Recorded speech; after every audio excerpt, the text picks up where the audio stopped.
Hello, my name is Ivan Oprenchak, and today I'm going to be talking about a technical deep dive on VMware Cloud on AWS Outposts. I'm a senior director here at VMware, responsible for product marketing for VMware Cloud on AWS. Joining me today is Larry Henderson, who's a senior product manager at VMware, also covering the VMware Cloud on AWS Outposts solution. What we're going to cover in this presentation is provide you a general overview of the solution, some of the business problems it solves, and the value that it delivers to the customer, key use cases. And then Larry's going to cover more of the technical deep dive on the solution. So with that, let me get started. Now, just to step back and provide context for what we're doing at VMware Cloud on AWS Outposts, when we're looking across our customers and across the industry, we see a large number of initiatives that can be summarized under digital transformation.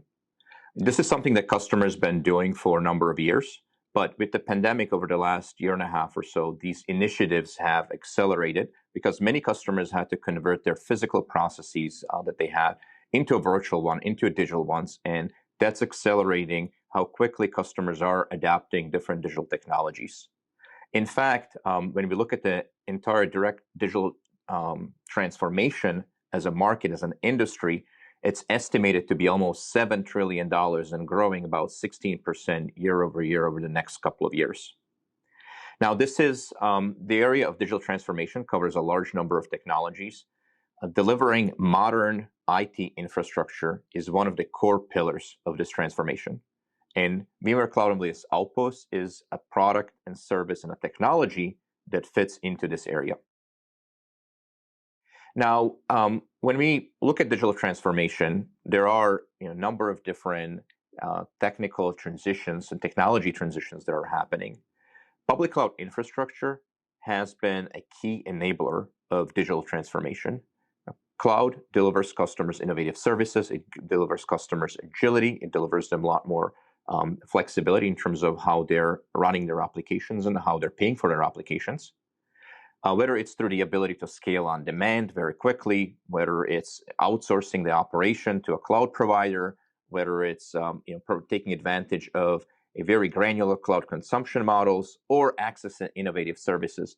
These are the key capabilities that cloud delivers to ensure that customers can quickly and efficiently go through their digital transformation, deliver those applications much more efficiently to their end customers.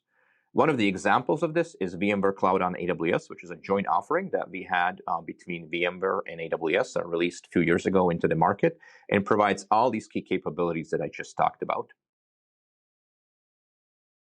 Now, despite cloud being one of the key enablers and being a key technology in digital transformation, there is a number of different reasons as to why there's going to be a number of applications that still need to run on premises. Some of the reasons are listed in this slide, and essentially the key ones, there are applications that will require low latency. They might be sitting next to devices that are generating and consuming data. The response to those devices needs to be very quick. And so applications that require this low latency requirements cannot be sitting on the other side of the van to be able to do that. They need to be local. They need to be next to those devices, next to those data sources, and data syncs. So that's one of the requirements. The other one, there is a number of regulatory mandates and compliance needs that require for applications to be sitting within specific geographic boundaries or within a specific location. And these data sovereignty, these regulatory reasons are another reason why applications need to stay on premises.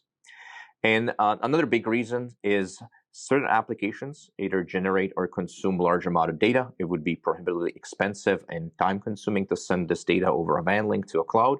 And applications that do have these, generate this large volumes of data need to be sitting close to where that data is being produced or consumed.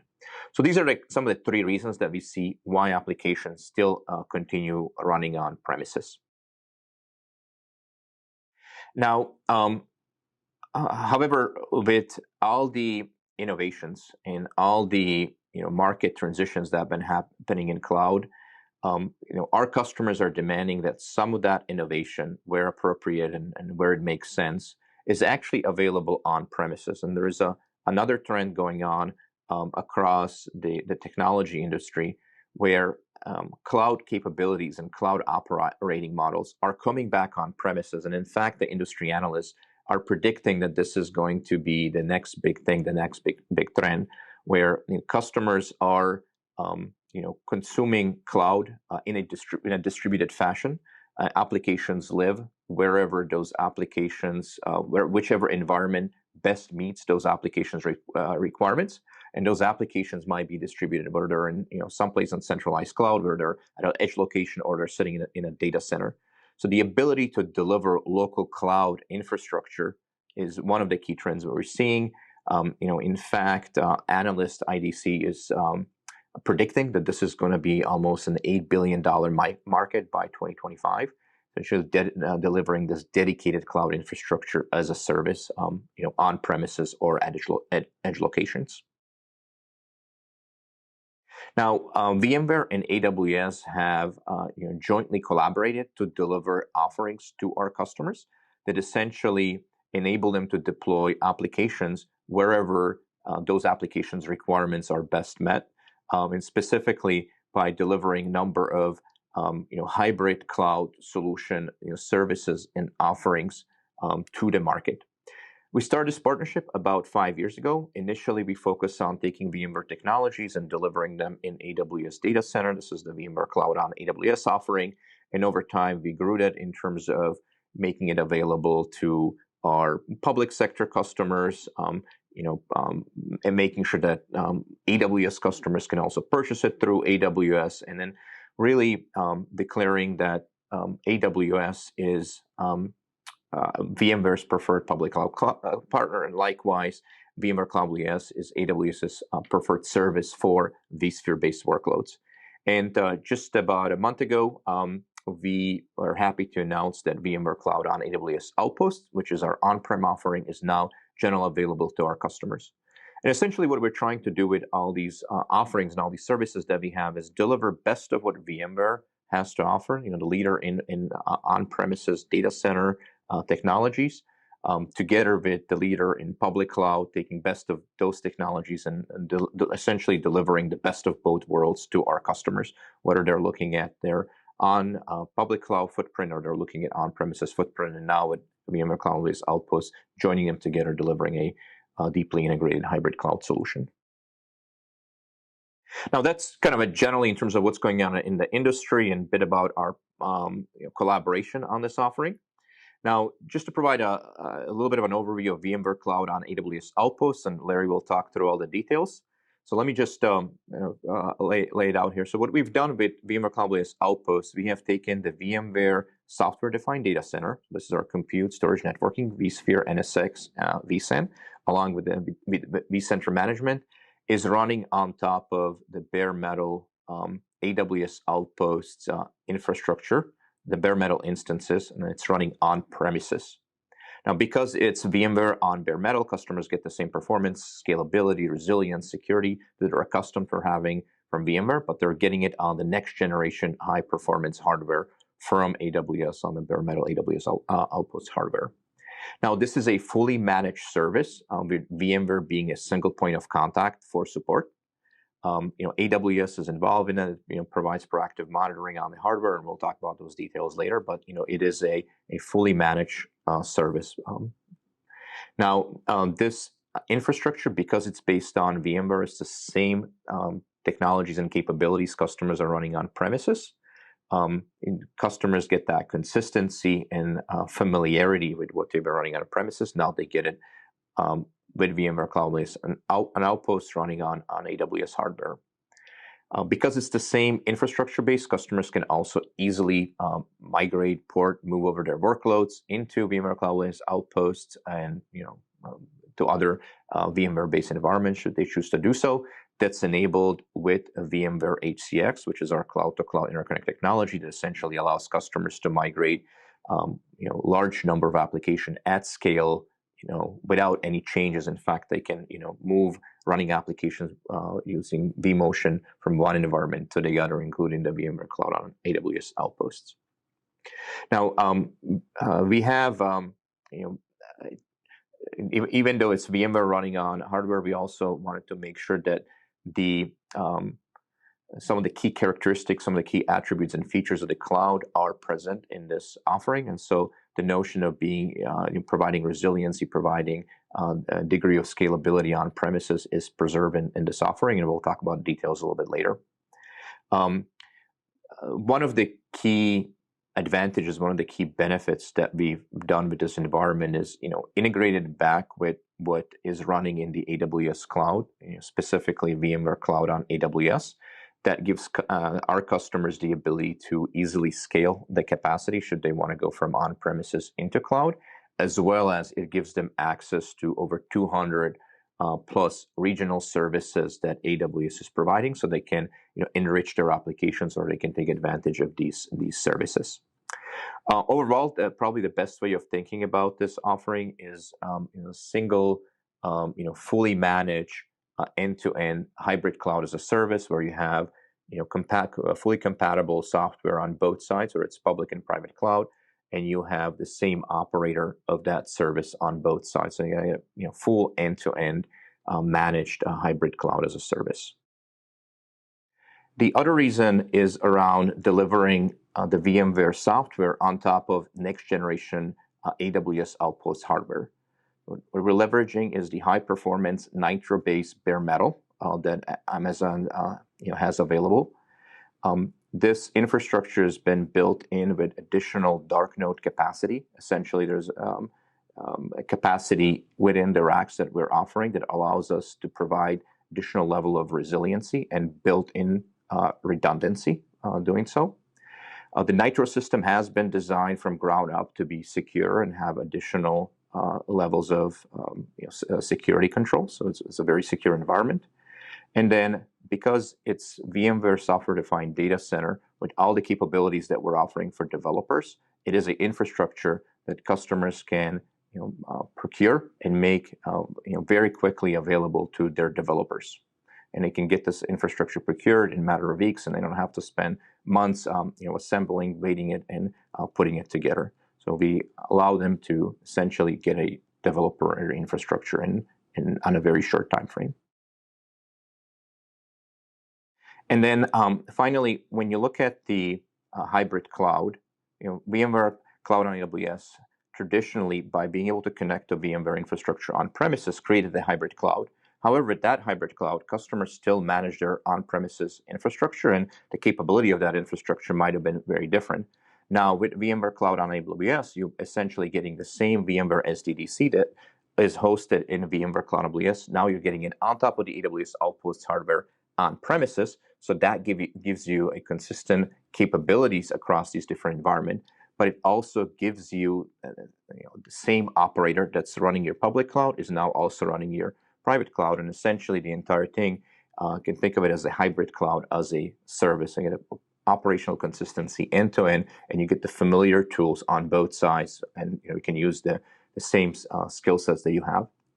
Because of this consistency and because of the compatibility between the different environments, it allows you to provide easy bidirectional application mobility.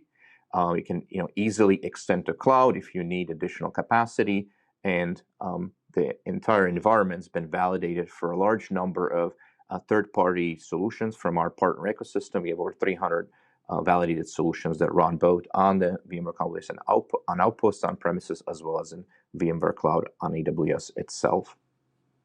So these are kind of the three reasons at a high level, and we'll kind of go into more technical details a little bit later. Now, when we look at the specific use cases for the service, I would bucket them into three categories.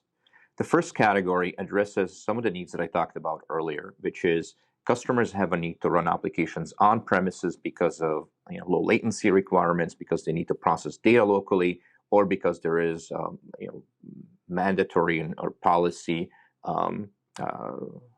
mandates and compliance mandates that they need to follow, where the data cannot move specific locations. So that's one very clear reason why you might need to have local data, local applications. The other reasons are customers. We have a large number of customers that are cloud first, want to move all their applications to a cloud over time. But also we do have a relatively large number of customers that are continue to stay on premises and they want to use cloud very strategically for very specific reasons. One of the reasons that they want to use cloud for is to be able to, for example, very quickly scale their capacity. So customers that are essentially looking to make their on-premises data center more elastic, more scalable, can use VMware Cloud Outposts to do so, because it connects to VMware Cloud, and that gives you the ability to rapidly scale the infrastructure should you need to. If you have failures on premises, things don't go right, you can fail workloads over into VMware Cloud on AWS, so it gives you that additional level of resiliency. And then finally, if you want to develop applications for the cloud, you can start building them on premises, and then over time, migrate them to VMware Cloud. So essentially gives you that cloud-ready infrastructure. Essentially, this is the use case for a deeply integrated hybrid cloud. And then the final use case that we see across our customers is customers that are looking specifically at application modernization initiatives. With VMware Cloud Outposts, they'll get the latest, most up-to-date, most capable both hardware as well as software. So it allows them to modernize that infrastructure, gives them those abilities. And then on top of this infrastructure, they can use AWS services to modernize the applications, and should they choose to later on move them to the cloud. And finally, for branch office locations that are large in size, it gives them an option to modernize those locations with an offering that is being managed by VMware and AWS. So those are some of the use cases that we've seen across the VMware Cloud customers' early interests.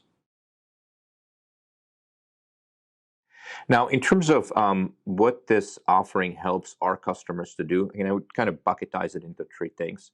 So first, it allows them to uplift their infrastructure operations, because VMware is managing the VMware software, AWS is proactively monitoring the hardware. The low-level infrastructure manager has been essentially outsourced to the people that have created the infrastructure. So you're getting the world experts, the people that create this, managing it for you. That reduces the overhead of what the local teams need to do in terms of managing that infrastructure. Allows them to focus on more strategic priorities, and because you have the people that are essentially creative this infrastructure managing it, it does improve security and reliability of that infrastructure. The other business benefit, the other business outcome that we've seen from customers is the ability to transform into a more agile infrastructure. Definitely with hybrid cloud, you can easily scale to cloud much quicker and much more seamlessly. There is a single operator model, whether it's public, whether it's on premises, that improves efficiency. And because this is a turnkey solution that comes packaged in, it gives the I&O teams the ability to stand up the infrastructure much more quicker and deliver it much more easier to the developers. And then finally, as I kind of start off in the beginning, talking about digital transformation as being one of the key initiatives going on, this particular offering helps our customers accelerate those digital transformation initiatives by being able to run next-gen applications much more quicker, accelerate that delivery. Over time, we'll deliver containers on top of this infrastructure, and allows customers to improve their CI/CD pipelines, and then leverage the expertise of VMware and AWS in terms of operating that infrastructure and gain more efficiencies and accelerate the delivery of infrastructure services to the application consumers and to the applications team within the company. So with that, that concludes the high-level overview of the VMware Cloud on AWS Outposts. And at this point, I'll pass it to Larry to talk about the more technical details. Thanks for that transition, Ivan. So we're going to go ahead and get started regarding the countries that are supported for VMware Cloud on AWS Outposts. As you can see here, we're actively setting in the US region, and other regions are available upon request. If you want to be attributed to these available regions upon request, or you do not see a region or a country on this list, please reach out to your VMware or AWS representative, as additional regions and countries can be supported. In terms of the packaging for VMware Cloud on AWS Outposts, for hardware and software, it comes with an AWS Outposts 42 rack, dedicated Nitro-based Amazon EC2 instances, the VMware software stack in terms of an SDC, and VMware HCX can be included. For the services, the VMware Managed SEC software, the VMware Cloud Console, and then operated by VMware SREs. Amazon Managed Outpost infrastructure, the supply chain and logistics is done by AWS, and then also ongoing monitoring for hardware support for break fix is done by AWS. For support, VMware is the main point of contact. AWS support through VMware directly for a customer for the purchase of hardware break fix. The options for purchasing is a 3-year subscription-based pricing. The choice of paying through SPP credits. The minimum for host purchase is a 3 hosts. Purchase up to 8 hosts. It also comes with dark capacity for the purposes of auto remediation, LCM, and EDRS scale out. And as you can see here, pricing is available online. For the technical specs, for compute, it comes with the instance type of i3 Metal. As stated, 3 through 8 host configurations, and also as stated, dark capacity for the purpose of EDRS, auto remediation, and then also life cycle management purposes.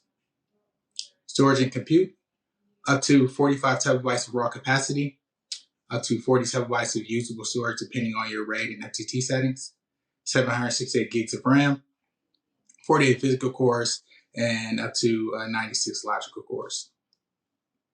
For networking, connectivity to the AWS local region via public internet or AWS Direct Connect via private or public VIF, which we'll get to a little bit later. Connectivity to your local on-premises environments using the LGW construct. And then connectivity to the AWS regional services using constructs such as the ENI or Network Elastic Interface, and then also VMware Transit Connect. So what's in the rack? As stated, an industry standard 42 rack, it gets fully assembled and ready to be rolled into final position by AWS. Installed by AWS, simply plugged into power network. It comes with redundant power conversion units and also redundant active top-of-rack switches. And also, as stated before, it's the standby nodes or dark capacity for the purpose of maintenance, auto remediation, EDRS, and then lifecycle management. Here's a view of the rack. So I stated a 42 rack. As you can see here in the middle, in terms of the patch panels showing the optical options for 1, 10, 40, and 100 gig uplinks, the network switches and hosts. And then in terms of the power consumption and power availability, it supports up to 5 through 15 kVA for power supply. And we'll go into the configurations associated with that later. Security in the rack. It comes with built-in time protection. It's enclosed rack with a lockable door. All the data on an outpost is encrypted. Comes with a removable and destroyable security key. Encrypted network connection back to the AWS region. And then physical security is the responsibility of the customer in terms of securing the outpost rack in their data center or code facility. There's also network encryption between the nodes and an outpost. And it comes with a destroyable destruction key if you need it in this case. The deployment model for VMware Cloud on AWS Outposts is the same as VMware Cloud on AWS, where a customer deploys their instances in terms of the VMware shadow account associated with an AWS region. For communication from the outpost back to the AWS region, it's this piece called the service link, which is responsible for control plane traffic and then also data plane traffic if need be. For that service link connectivity and connecting back to the region, or what we'll call regional connectivity, the communication back to AWS can be done over the public internet, which as stated before is an encrypted connection, or can be done over AWS Direct Connect via private or public VIF. For local communication, there's an additional construct called the local gateway, which allows the communication associated with the AWS Outpost rack, or in this case, the VMware Cloud and AWS Outpost solution, to communicate with the customer's local infrastructure. As you can see here on the left, having the NSX constructs of the compute gateway, management gateway, T0, and then the physical top-of-rack switches. The local gateway is the responsibility it gives the responsibility to allowing communication to communicate with the customer's local infrastructure. One additional requirement here is to use link aggregation. So here's an example of the setup. So you can see here in terms of the VMware Cloud and AWS Outpost rack with the NSX constructs, the local gateway, the AWS top rack switches, and then in this case, using BGP for a point-to-point connection for the purpose of service link and service link communication, going back to the region via either the internet or AWS Direct Connect, or using the local gateway path for communication going locally to the customer's local infrastructure or workloads per se. So deployment requirements and availability. So when bringing in an Outpost rack to a customer's data center, there's additional requirements that are associated. So HVAC, facility, and also additional power requirements. So as you can see here, temperature and humidity, airflow, loading dock, wake support, and in the case of power, as we stated before, the support for 5 through 15 kVA. For customers to be able to bring the solution to their data center, all these requirements must be met, and AWS will actually be doing a site survey to go ahead and validate these requirements before actually building the rack and delivering it to a customer site. Next, we have the network requirements. As stated before regarding the service link, you have an option of doing internet or doing the encrypted connection for the service link back to the region over internet, or using AWS Direct Connect via private or public VIF. You'll need dedicated VLANs for the purposes of BGP for the purpose or for service link and also local gateway communication. You'll need a dedicated subnet or /26 for the purpose of service link communication. There's also a dedicated subnet for management or VMC management, which is the minimum of the /23. Just like VMware Cloud on AWS, there'll need to be a VPC CIDR associated with the customer connected account. And then there's going to be CIDRs associated with the overlay network for compute. For the solution, the network device supports 1, 10, 40, and 100 gig uplinks.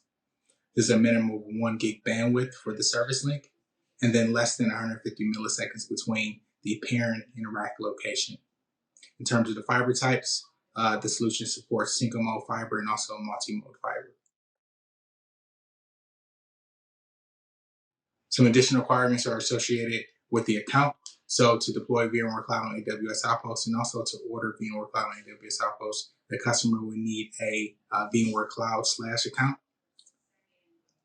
and then also an AWS customer-owned account. So in terms of the VMware Cloud account, this is an org. So if you are an existing customer and have VMware Cloud on AWS, this can be an existing org, or in the case of a new customer, this is a VMware Cloud account /org. Support. As stated, VMware will be the main point of contact, fixing and troubleshooting any SCC-related issues. VMware will reach out to AWS wherever applicable.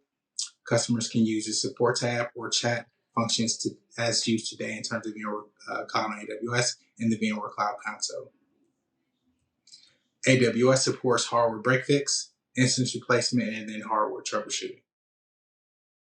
So order, prep, and install workflow.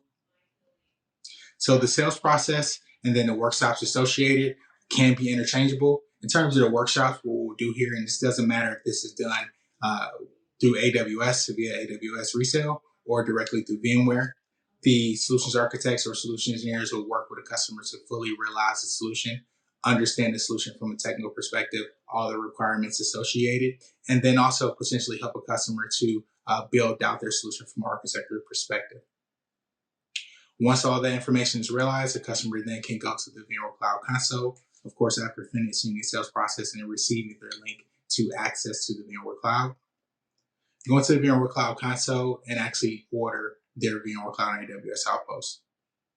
Once the order is submitted, an email will be sent to the customer basically stating that the order has been successfully submitted, and then also a list of some next steps. Some of the next steps are AWS will be sending a customer a logical networking form. This information needs to be sent back to AWS before performing the site survey.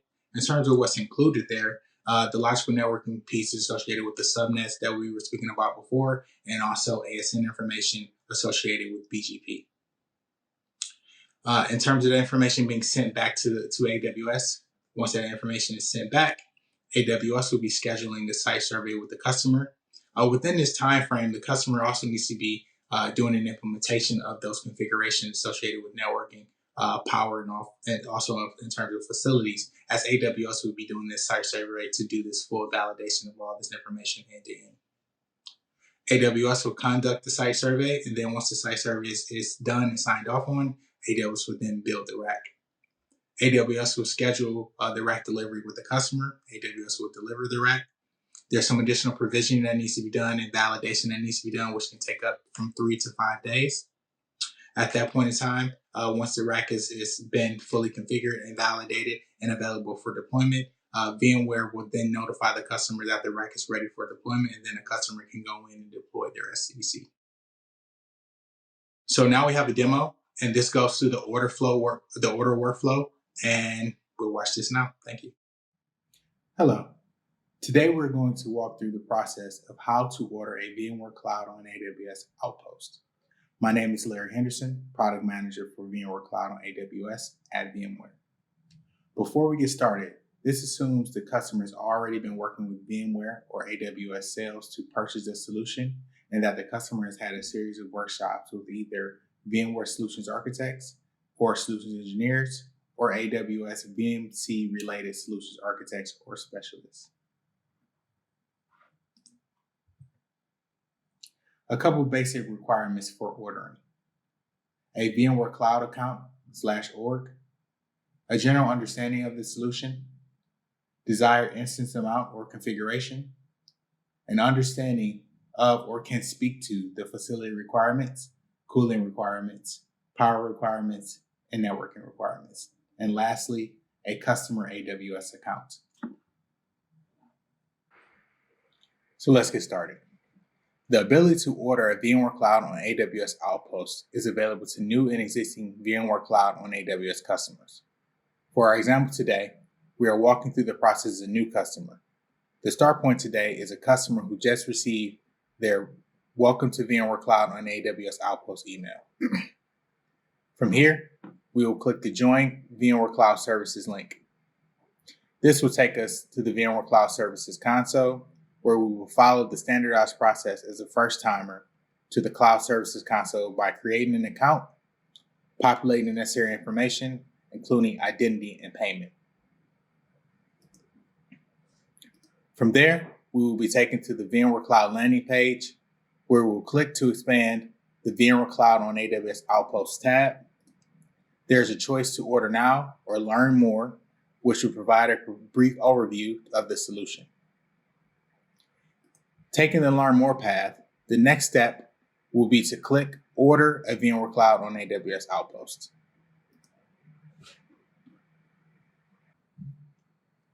From here, we will walk through the steps required to successfully complete an order. As stated in the beginning, there are specific requirements for the solution. Step 1, provide a name for your VMware Cloud on AWS Outpost.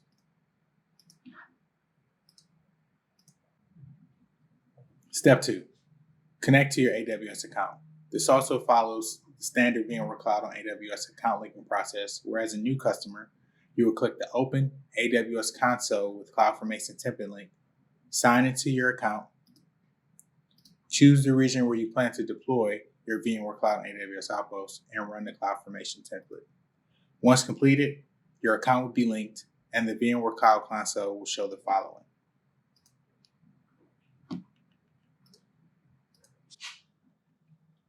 Step 3, region availability zone.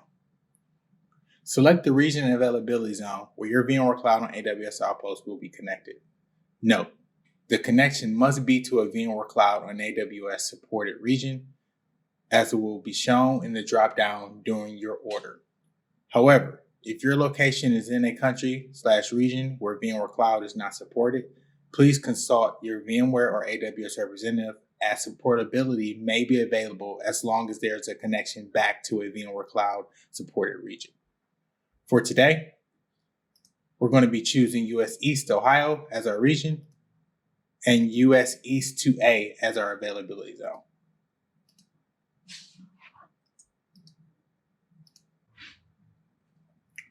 Step 4, establish a VMware Cloud on AWS Outpost site. Shown here is the option to create a new site, or for existing customers who already have a VMware Cloud on AWS Outpost site created, the ability to select that site for ordering purposes. The site information will cover the requirements associated with the site name, site address, facilities, power, and networking. We will walk through each of the required selections. First, we will enter a site name and site description and populate the site address.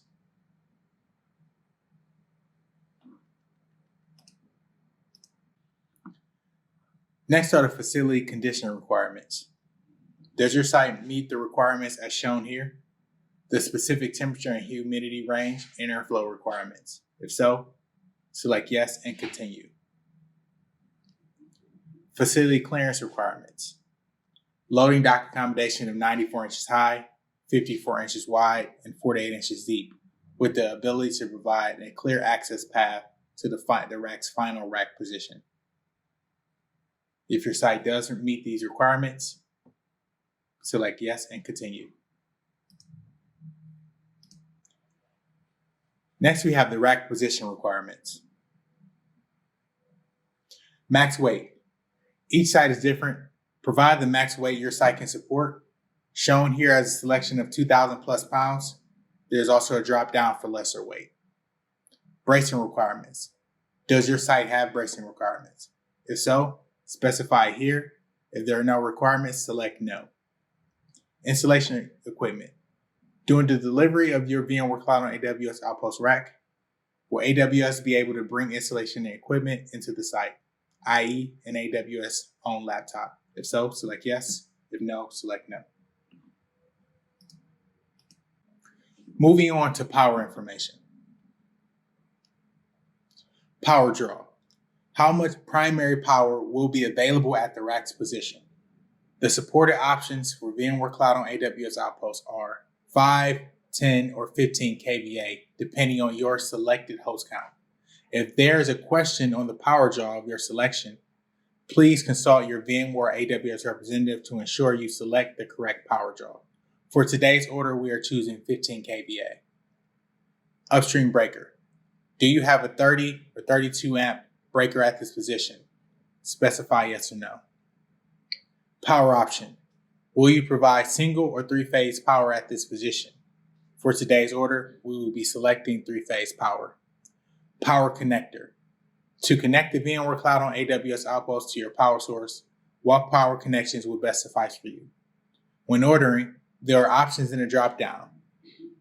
For today's order, we will be choosing red 32 amp three-phase connectors as shown here.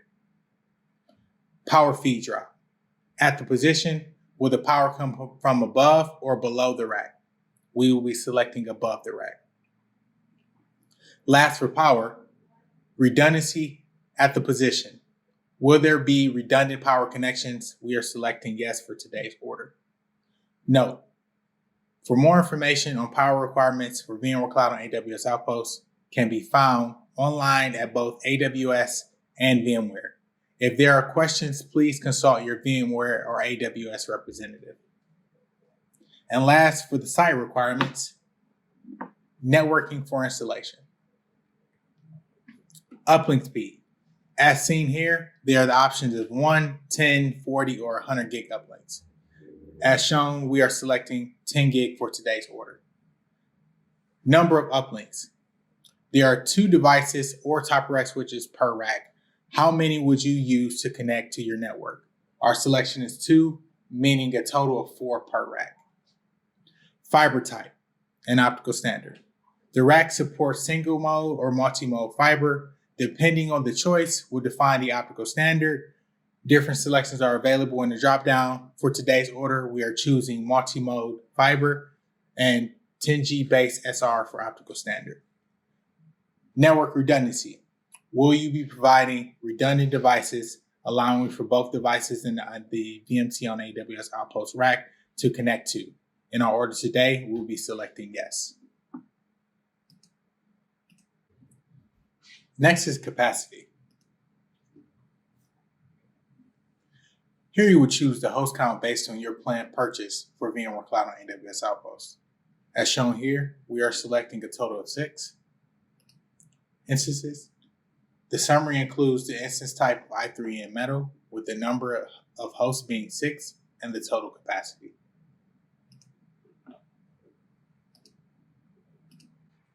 Next, Outpost connectivity. This speaks to the requirement of connecting the VMware Cloud on AWS Outposts back to a VMware Cloud available region. Natively, an Outpost uses what's called a service link to connect back to a region.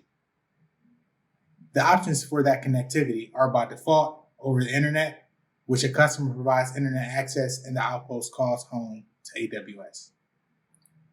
The other option is over Direct Connect using private VIF or public VIF. The selection here is to choose private connectivity, meaning the service link will communicate over AWS Direct Connect via private VIF. When selecting this, specific information must be provided.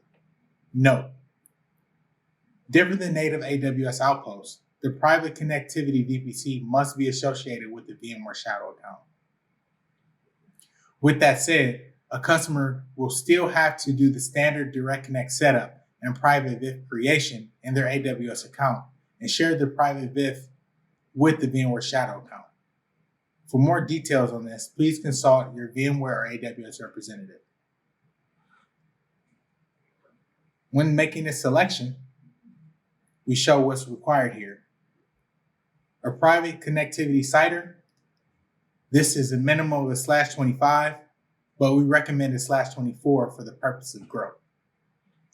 A VGW ASN. This should be specified by the customer. A private VIF ID. The customer must create the private VIF in their account. The associated ID needs to be provided here. Again, for more details, please consult your VMware or AWS representative. For today's purposes, we are not selecting private connectivity.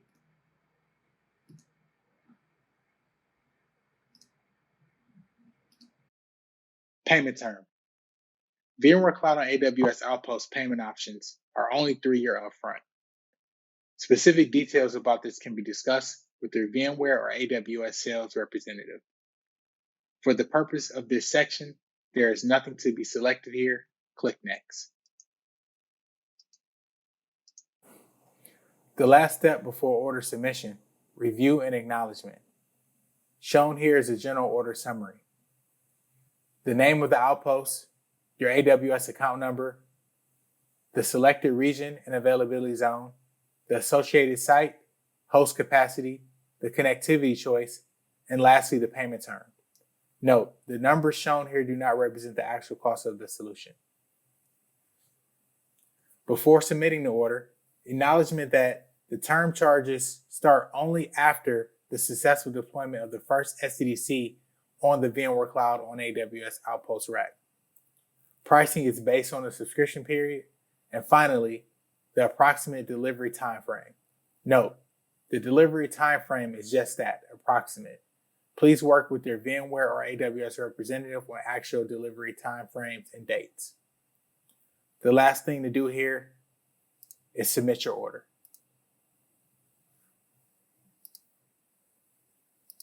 After submitting the order, you'll receive an email confirming the order and a list of important next steps that include the following. AWS will be contacting you to set up a time and date for the site survey. You'll receive an email with a form for the purpose of logical networking. Please fill this out as soon as possible.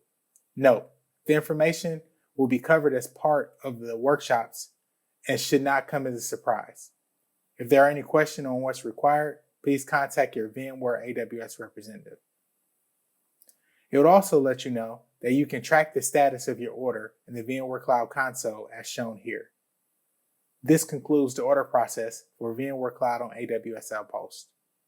Thank you. That was the demo going through the order flow. If you have any questions, please feel free to reach out to your AWS or VMware representative regarding the solution and how you can go ahead and get started. In terms of learning more, you can go to the VMware website and search for Outposts, or in this case, VMware/VNC Outposts. And also you can follow us on Twitter at VMware Cloud on AWS. Definitely give us a shout out at VMware on AWS. And then in terms of learning more, as stated, you can always work with your VMware or AWS representatives to learn more about the solution and get started. Thank you.